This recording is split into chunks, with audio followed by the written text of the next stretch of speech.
Welcome to STO Tech Trek. I'm Astro Zombie. Over here's Aponte. Happy Monday, everybody. Yay, Monday. Anyways, we got a lot to cover in this episode, but before we start, we just got done watching a video from Darth Protius. He did a side build on a T6 Gallus science vessel, but what's so funny about it, he squeezed in a little commercial about us here at STO Tech Trek, and it's quite amusing. Yeah, when I first watched it, he had me popping there. It's a great commercial. But also another great side build by Proteus, this time putting it on a science character that's not even as complete as his other one. So I look forward to seeing where he could take that character. Yeah, and he's already breaking 100K with it, so that's pretty cool.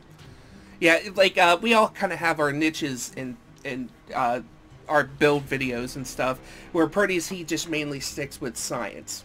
That's what he does. And then you got Oden, who does, torpedo builds. And then you got you and I, who just kind of do a little bit of everything. So I think you do more torpedo videos than I do. Yeah. And I used to throw in some exotic science, things like that here and there. I figured I'm never going to be the best at any one of them, so I might as well be pretty damn good at all of them. Yeah. Yeah, I plan on here within the next week or so start including in more budget builds, free builds, things like that. So we'll cover that later on in the show. So anyways, let's move on to our new ships. What do you want to start with? The anniversary ship first? Yeah, because that came out first. Yeah, the T6 Bajoran Interceptor. Looking at the ship, I don't recall it from the TV show. Do you? Actually, I do. I'm pretty sure this is the ship that they used. If you remember in the Dominion War, when the Romulans put a hospital on the Bajoran moon, and then they started carrying plasma torpedoes there, the Bajorans got pretty upset. And they actually used these ships to hold off like 3 or 4 Daenerys-class ships, which was impressive. Okay, yeah, now it's coming back to me. Yeah. Yeah, well, anyways, looking at the ship stats and stuff, it doesn't look like it has pilot maneuvers, correct? No, I mean, we watched Alan's video, and I didn't see him double tapping anywhere, so that was kind of a giveaway to me that he would have shown that off.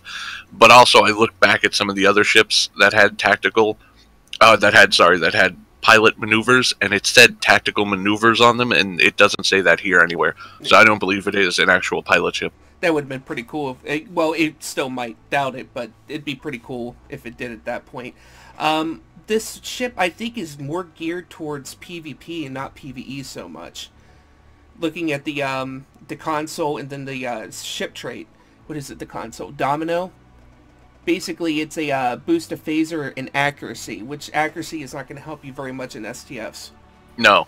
But also the interesting thing about it is it can be equipped on any slot on any starship, so it is a true universal. I guess the only time really for PvE is if you're doing some kind of phaser build, if you're using the quantum phase, some things like that, and you just want to boost your phaser damage through the roof. It could take up a spot there.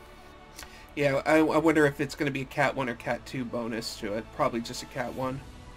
I would imagine. And then keeping in what probably would be better for PvP, I think, would be the starship trait. And that's the harrying maneuvers. Activating emergency-powered engines or any pilot bridge officer ability will temporarily grant you a major increase to accuracy rating, along with bonuses to shield pen and armor pen. In addition to these bonuses, your weapons gain a chance to render one subsystem offline at random once per second. This bonus may only be gained once every several seconds. Yeah. The thing I'm excited about this ship is the experimental weapon, the Voice of the Prophets. The only other free one that you get is from the competitive rep, and it's the experimental flank shot, I believe. And it's pretty good, but, I want more variety, obviously, because I haven't got to mess with the other... Aren't there 2 other ones on other starships? Yeah, there's one from the Miradorn, which I believe is like a warhead one, which I've actually seen some decent numbers out of. And then one that had a railgun. Yeah, I heard good things about the railgun, but unfortunately haven't gotten the ship yet. So, can't really say too much about it. Now, with the experimental flank shot, I roughly get anywhere from like 6 to 8K out of it in an ISA setting. Where the experimental free one that they gave you, I think I got like 3K out of it. Complete garbage, but yeah, it's free. What are you gonna do? Yeah, I haven't messed around with too many of the different ones, to be honest. Mm-hmm. Well, see, that's the thing, but at least this is giving a little bit more variety, and it's free. Alright, so the base stats we're looking at here is it has 5 forward weapons, 2 aft weapons, 2 device slots. Bridge officer stations, we have 1 lieutenant commander tactical pilot, 1 commander tactical, 1 ensign engineering, 1 lieutenant commander science, and 1 lieutenant universal pilot. For consoles, we're looking at 4 tactical, 3 engineering, and 4 science. So overall, by that layout, it's not bad, but it's nothing that's going to jump out at me as really impressive. So, but for a free ship, I think it's nice. And anytime they give away a ship like this, it's always good to get it. Oh yeah, I mean, free is free. But I would really, really, really love it to have pilot maneuvers on it. That would be great if it did. Again, probably not. But it would give some of the free player base a chance to mess around with the ship like that. Yeah. And I think it looks like a ship that should, with those little wings coming down. Like, it has a very interesting look as a nice little fighter. And I think with pilot maneuvering, it could be a really fun little ship to see bouncing around.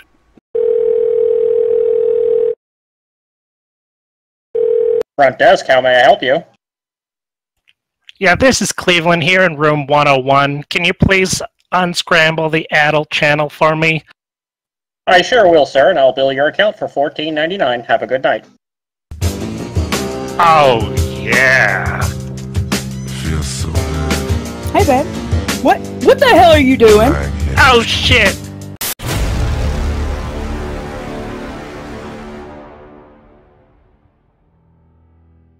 Alright, so the next ships we actually have coming, which I'm sure a lot of people are really excited for, and then some people could care less about, since Star Trek Discovery seems to have such a mixed review. But we are getting the Star Trek Discovery lockbox, and in that we are getting Discovery itself, we're getting the Shinzo, and we are getting the Klingon sarcophagus dreadnought carrier. Yeah, the Vanguard ship, it's interesting that they ended up calling it that. I didn't know that's what it's actually called in the show. But it's science-based. I'm really hoping it's going to come with the secondary deflector on it. If that's the case, that's really going to make that ship. Yeah. I mean, again, if we're looking at it from in terms of like, oh, well, what is it in the show? For those who have seen it, or even those who haven't, the Discovery is a very science-heavy ship, And yeah, it's in a big tactical position sometimes with its captain, but I think it's the kind of ship that would have a secondary deflector, and I really hope it does. Yeah, it would make a lot of sense, especially if it's... I doubt it's going to have any kind of carrier pets on it. But also the weapon layout, I'd like to see like a 4-3 scenario, as opposed to just a straight 3-3. Yeah, well, anytime they... it seems like it's a science vanguard, so it's supposed to be a little something kind of like the Paradox and the Anorax and stuff. For time you want to make this sound a little bit better than your average science boat, then I would kind of hope it does have that 4-3. It just gives it just that little more for weapons. Like, you just have more of a variety of what you can use. Because right now I think we only have, is it 3 ships that have secondary deflectors and are 4-3? The E-Dog, Paradox, and Anorax.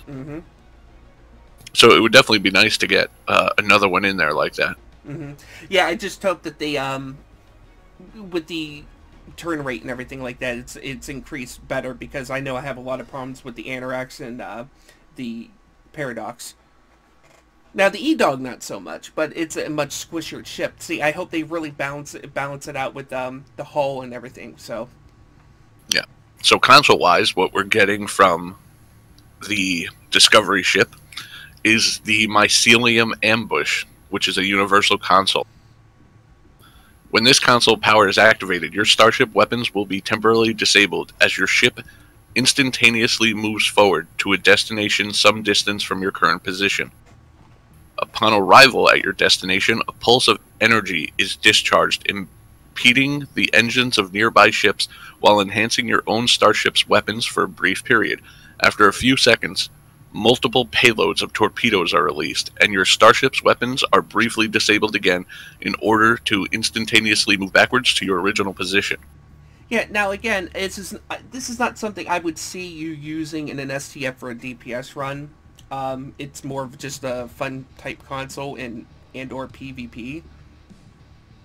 But the visuals on it are amazing. Recently, Zep from Zefilms, he did an amazing video on all 3 of the new ships coming out, technically 4, because he did the Bajoran, the Vanguard, the Klingon sarcophagus, and then the Shinzo.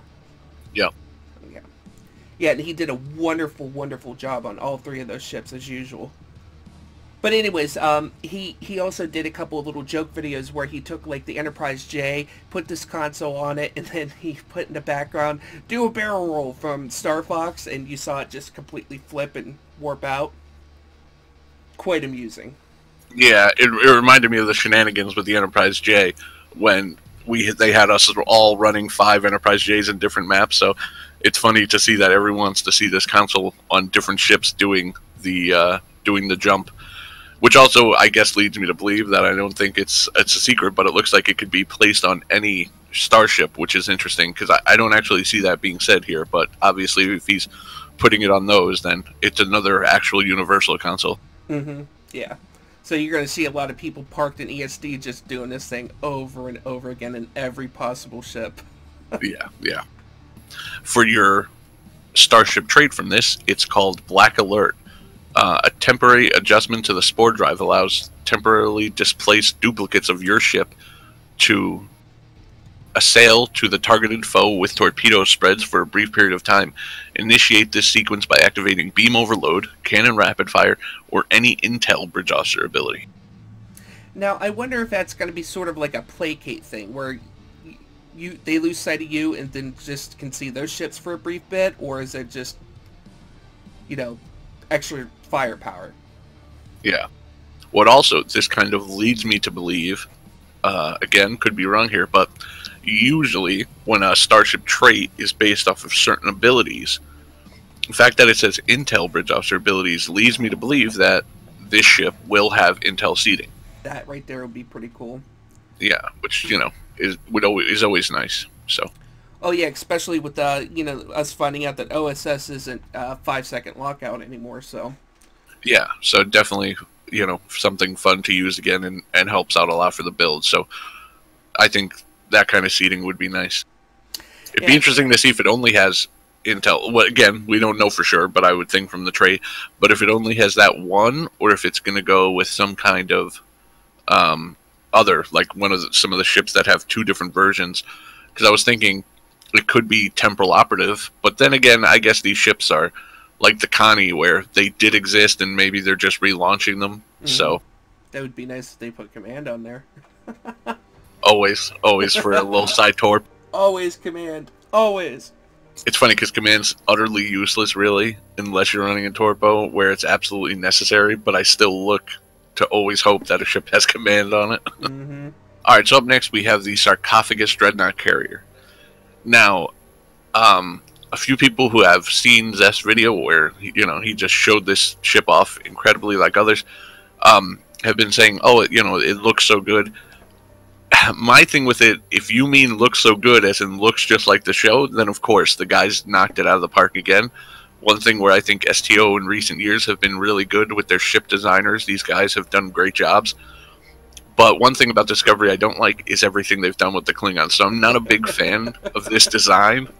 But props to them for making it look just like in the show, I guess. Yeah. I mean, I like it and I hate it all at the same time. It looks like a petrified vulture to me. But it does.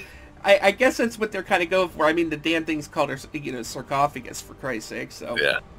And this ship comes with the Universal Console multi-target tractor arrays. These tractor arrays were initially designed to facilitate the retrieval of fallen warriors for preparation and storage aboard the sarcophagus, but has since been weaponized to debilitate and damage foes in close-quarter ship combat. Yeah, see, that's what I was wondering, how much damage is it actually going to do? Because, I mean, just basic tractor beams don't do squat, but tractor beam repulsors, when they're boosted with part gen, do amazing. Yeah.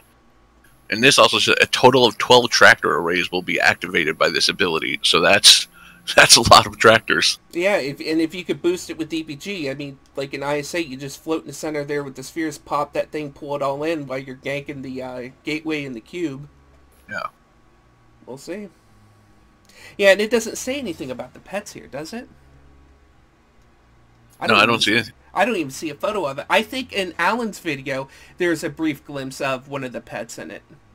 Okay, and now for the starship trait off of that, it's called the Honored Dead. In times of war, the Honored Dead will serve as your shield.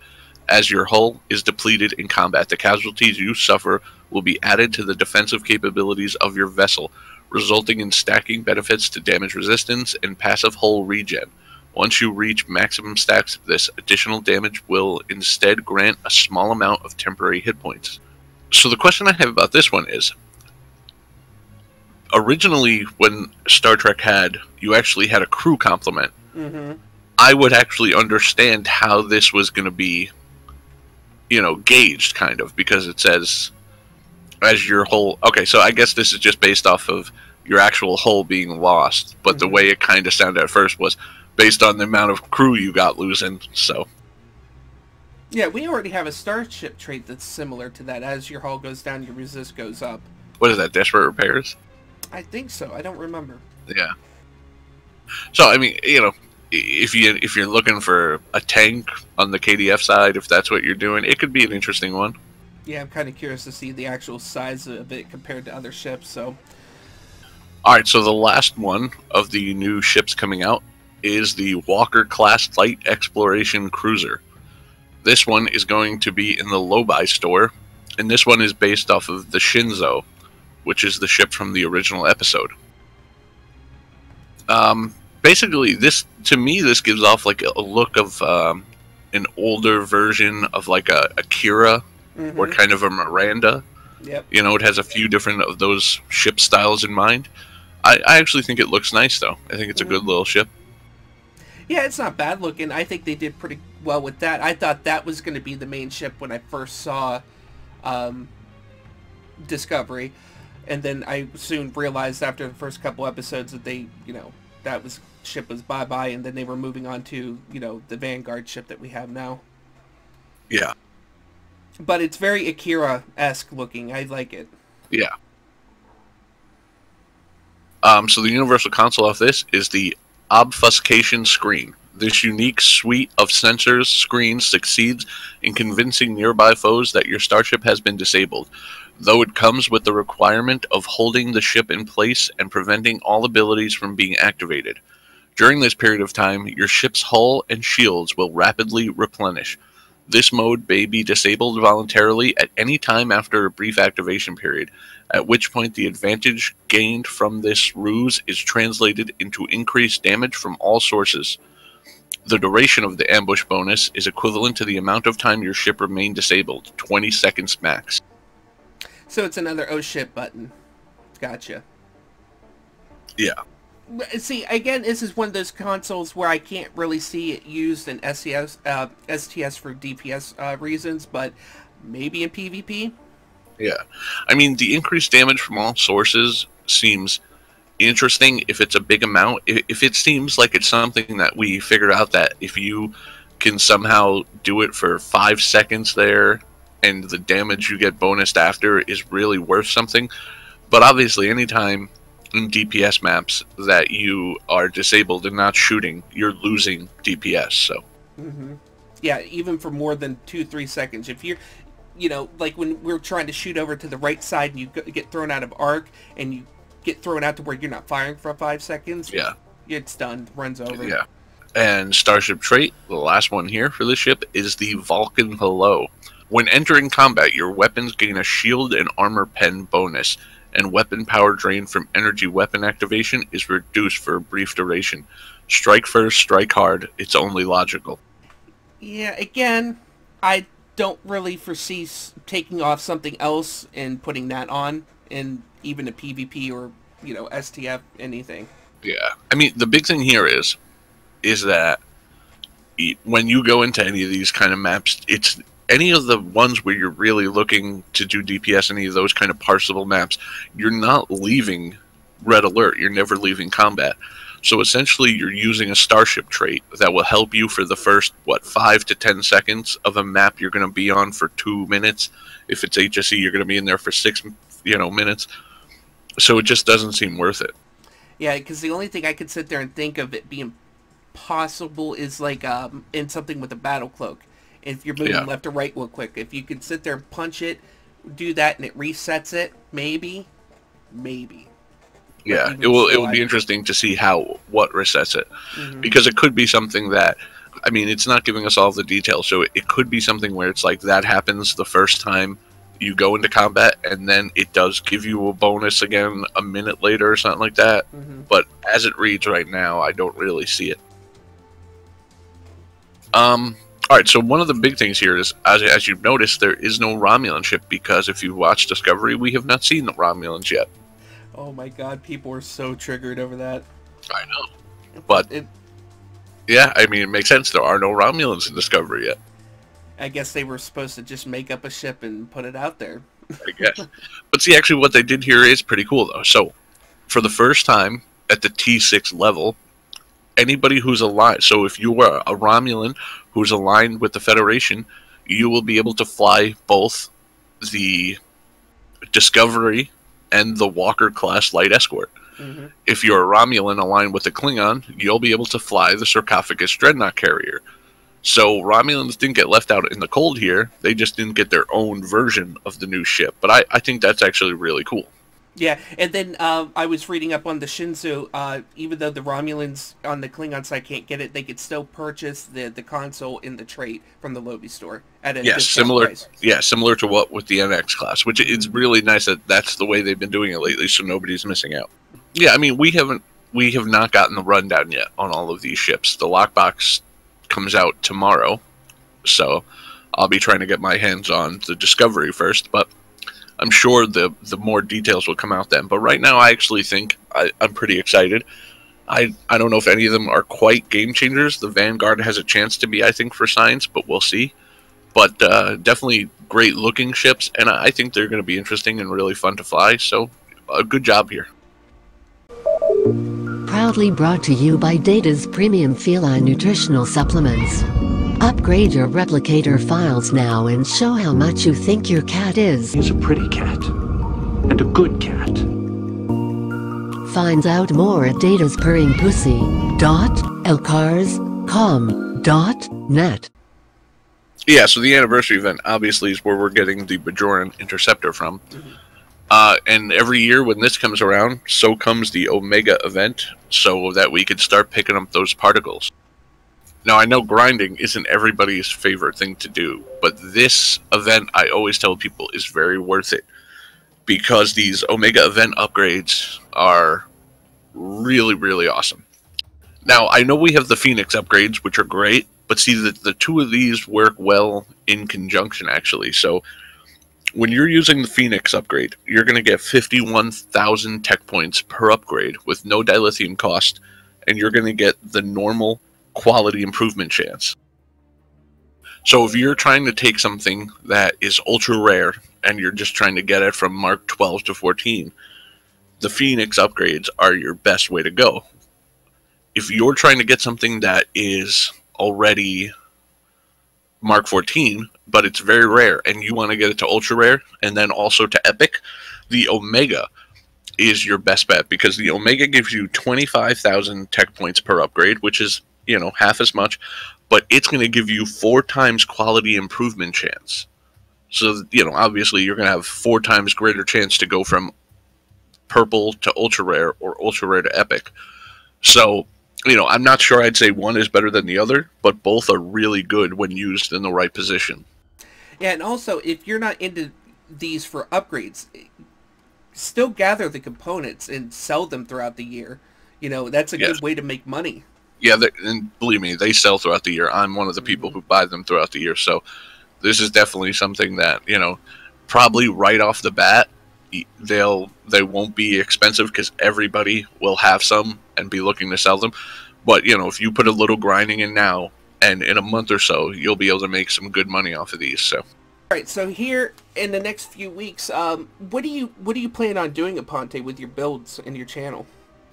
So I'm actually planning on getting a little more of a schedule going to my channel. Now that I've been back in STO for a little while now and having fun, I figured I'm here for the long haul again. So I'm actually going to be doing it where I put out a build that is related to torpedoes, whether it's side torp, starter, different styles of quantum torp build, things like that, on Tuesdays. On Thursdays, something in the energy weapon department, whether it be cannons or different energy types, things like that. And then on the weekends, kind of just a just for fun thing based on ideas that people might give me throughout the week. And if your idea gets picked, you get a nice little a little boost of a 10-pack of keys. So get more people involved and you know, give back to some people. So wow, that's generous. Okay. Yeah, me, myself, and I, you know, because got to include my ego and everything like that. I'm going to be moving towards doing a little bit more science builds, and basically I'm going to start doing more budget and free builds. Now, the funny thing is, a lot of people are confused about what's the difference between a budget and a free build, because I'll make a budget build. I know that, you know, in the videos and stuff like that, there are stuff that's gold-plated. But that's just basically, it boils down to me being lazy and not wanting to go back and regrind the stuff out again. yeah. But, you know, people want to sit there and think that no rep gear, nothing, all that stuff, you know.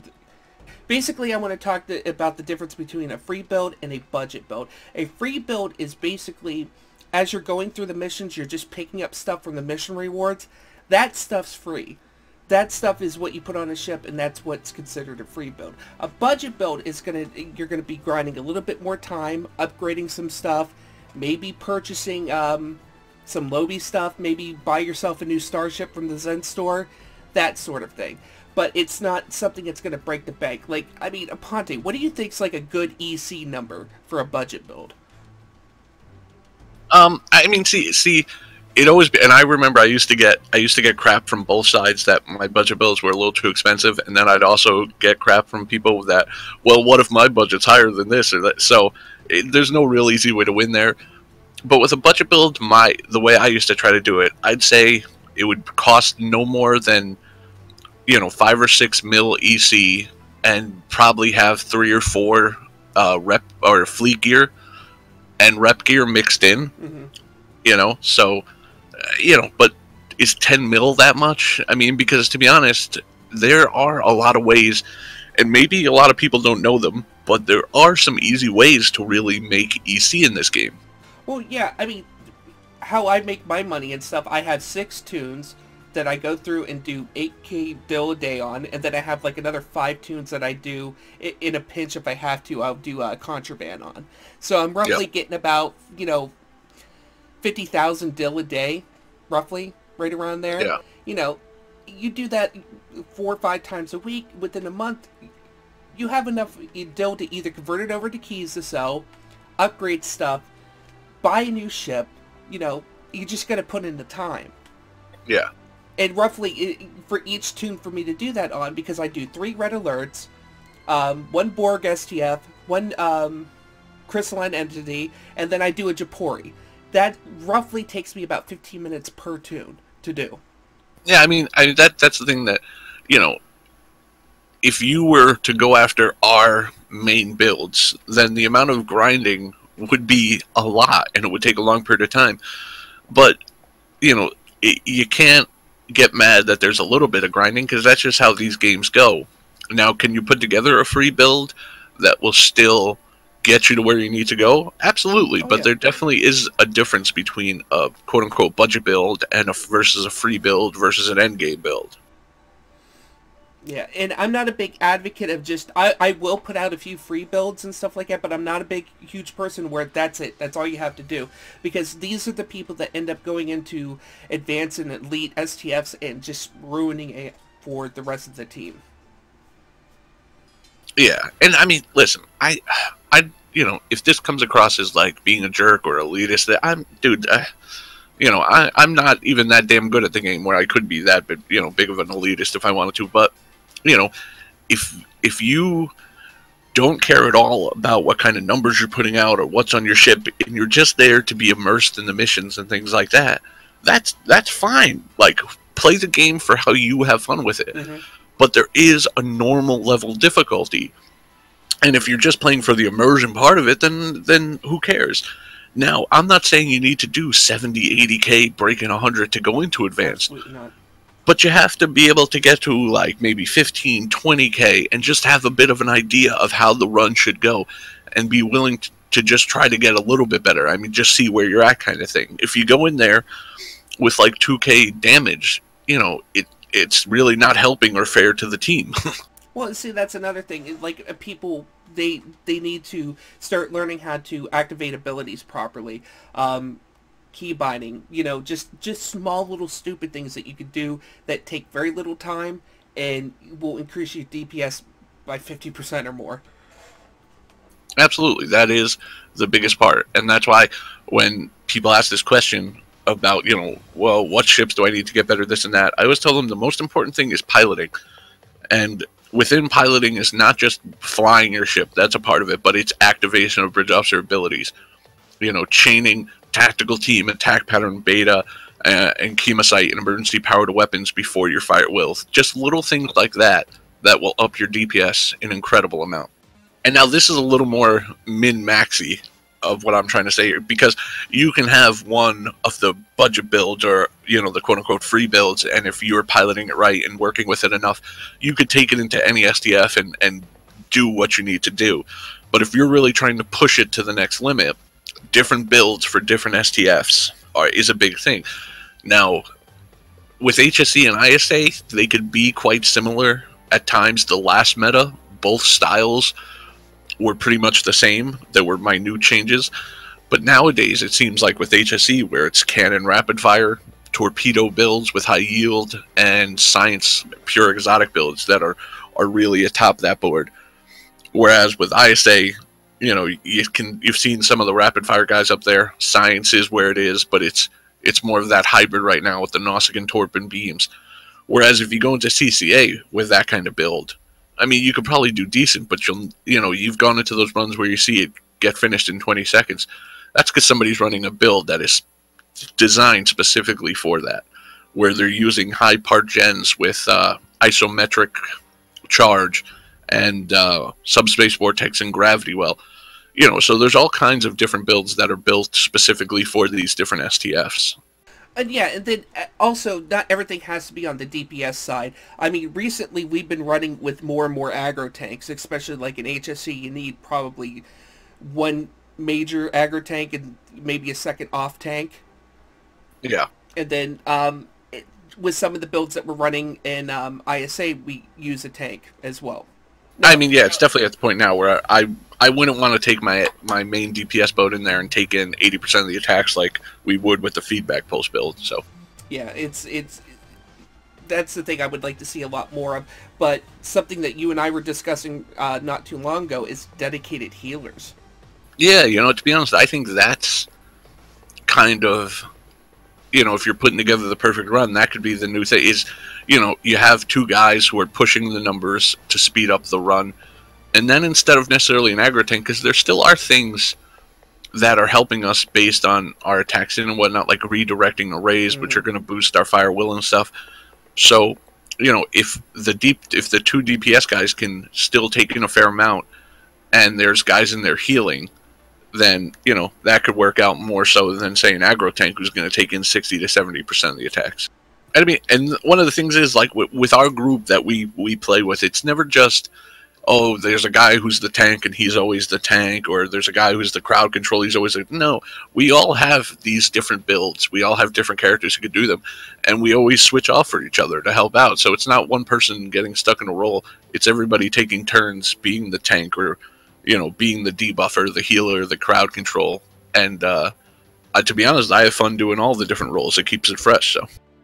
Alright guys, so that's it for this week. Join in next week where hopefully we're going to be talking to the Drain Master himself, Tankia, about some of the different drain builds and options. So stay tuned. Thanks guys.